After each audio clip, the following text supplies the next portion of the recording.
Hello दोस्तों। तो आज हम बात करने वाले हैं अधिगम, जो कि साइकोलॉजी का टॉपिक है, लर्निंग, उसके बारे में। तो ये बहुत ही अच्छा टॉपिक है और एग्ज़ाम में इससे बहुत ज़्यादा क्वेश्चन रिपीट होते हैं। हर एग्ज़ाम में, वो टीचिंग का चाहे थर्ड ग्रेड हो, फर्स्ट ग्रेड हो, चाहे सेकंड ग्रेड हो, हर एग्ज़ाम में क्वेश्चन इससे रिपीट होते हैं। और अधिगम एक ऐसा टॉपिक है जिससे कम से कम 5 से 6 क्वेश्चन आते हैं।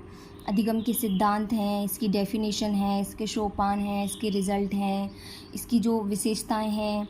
बहुत बड़ा टॉपिक है, तो इसमें हम कुछ इम्पोर्टेंट और शॉर्ट में इसके बारे में हम बात करेंगे। तो जैसे कि मैंने अंडरलाइन कर रखा है, बहुत ही अच्छा है, बहुत ही अच्छी है ये बुक।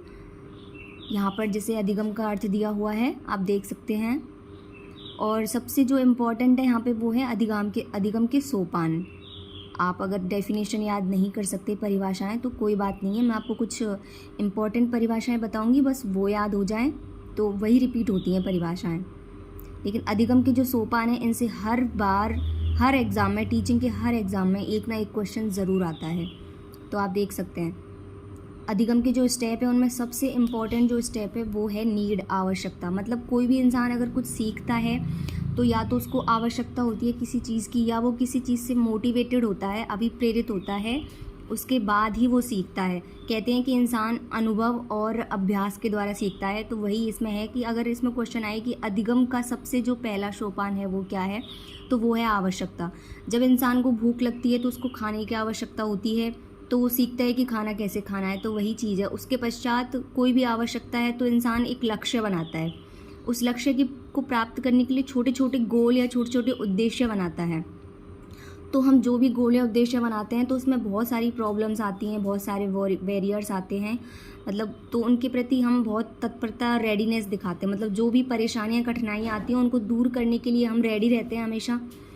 उसके बाद अधिगम स्थिति आती है, उसके बाद इंटरेक्शन, अनुक्रिया आती है। जो भी हमारी उस लक्ष्य तक पहुंचने में जो भी प्रॉब्लम आती हैं, उनको दूर करने के लिए हम जो भी रिएक्शन करते हैं, जो भी एक्शन लेते हैं, अनुक्रिया करते हैं, ये इसमें आता है। उसके पश्चात आता है हमारा एडजस्टमेंट, समायोजन। मतलब आप उस परिस्थिति का किस तरह से एडजस्ट कर रहे हो, किस तरह से उसका सॉल्व कर रहे हो, वो इसमें आ जाता है। उसके पश्चात लास्ट में आता है व्यवहार में परिवर्तन। जब आप अपने लास्ट गोल तक पहुंच जाते हो, ये सारे स्टेप फॉलो करके फिर आप अपने लक्ष्य तक पहुंच जाते हो, तो परिणाम प्राप्त हो जाता है और जो व्यवहार होता है उसमें स्थायीकरण हो जाता है।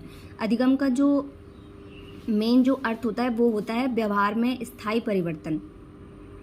अब यहाँ पे अधिगम के परिणाम देख सकते हैं आप।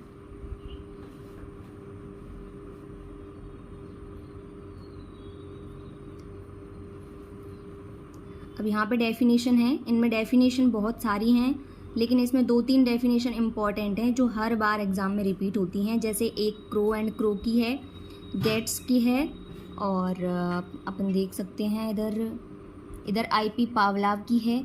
ये डेफिनेशन थोड़ी इम्पॉर्टेंट हैं। उसके बाद हम देखते हैं अधिगम संबंधी दृष्टिकोण। तो इसमें व्यवहारवादी है, जो कि आपने पढ़ा होगा।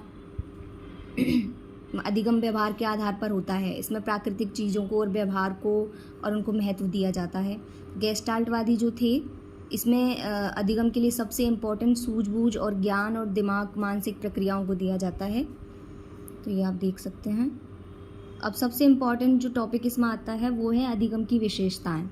ये तो आप रट ही लेना, क्योंकि ये इसका हर एक जो लाइन है वो बहुत इम्पॉर्टेंट है।